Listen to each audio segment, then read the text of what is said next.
We have to remember what's the meaning of the derivative. So say I have a curve here like this, which is y equal f of x. And if I look at the slope here, that's something like this. And the slope is positive. And so therefore the derivative is positive.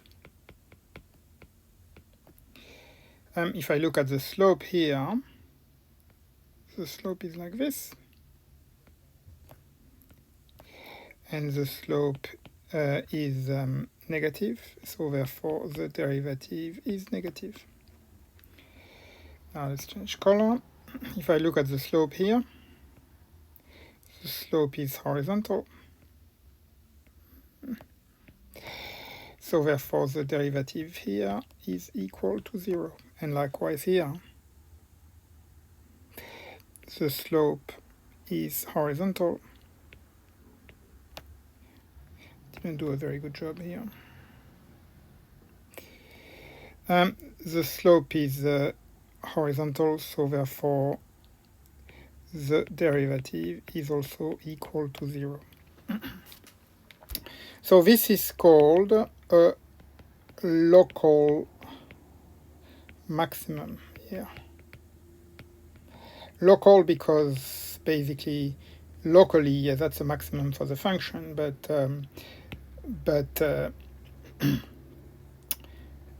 basically there are other values on the functions. For example, here, where the value is actually higher. And here, well, guess what? That's called a local minimum. Basically, maximum or minimum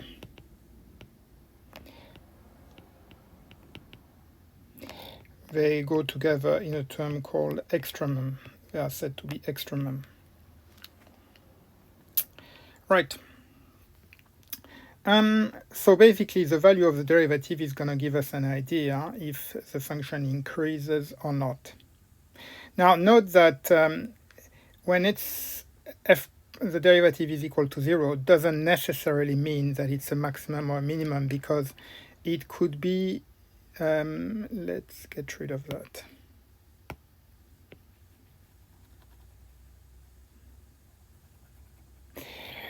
It could be like this. And here, the derivative is positive. Here, the derivative is also positive. But here, the derivative is 0 because the slope is parallel to the x-axis. But it's not a maximum nor a minimum because the value of the derivative doesn't change. Here it's positive, here it's positive. The sign of the derivative doesn't change. So for it to be a maximum or a minimum, the sign of the derivative must change. Let's do an example.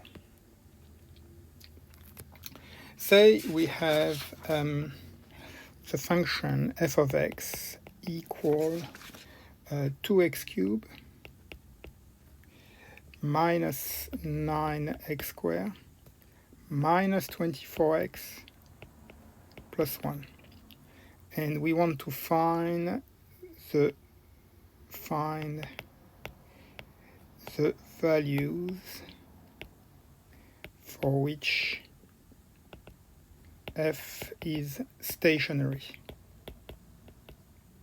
Stationary means extremum. So okay, so we need to find the value of f prime for which f prime is equal to 0. So the derivative is equal to 6x squared minus 18x minus 24. We can factorize by 6, so it's x squared minus 3x minus 4. Okay, so we can actually factorize further. It's x plus 1, x minus 4. So there are two values. When x equal minus 1 or x equal 4, f prime of x is equal to 0. so which are basically extremums. Okay, what are these extremums? So when x is equal to -1, f of -1 is equal to, okay, so 2 times -1 cube minus 9 times -1 square minus 24 times -1 plus 1, which is, if I plug that in the calculator,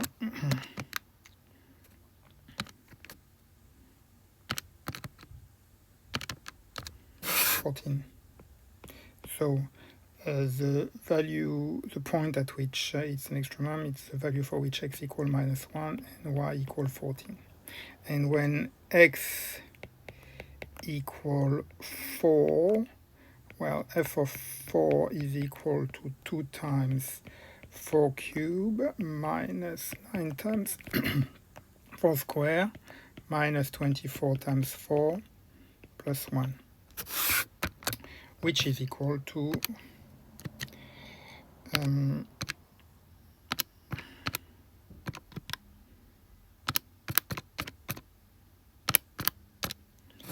minus 111.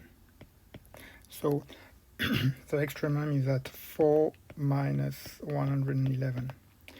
So if I was going to graph it, I'm not sure exactly what it would look like, but so -1, 14, so it's not up to scale, so here there would be a horizontal tangent, and then at 4 minus 911, so it's absolutely not up to scale, something like that, and it would look like this.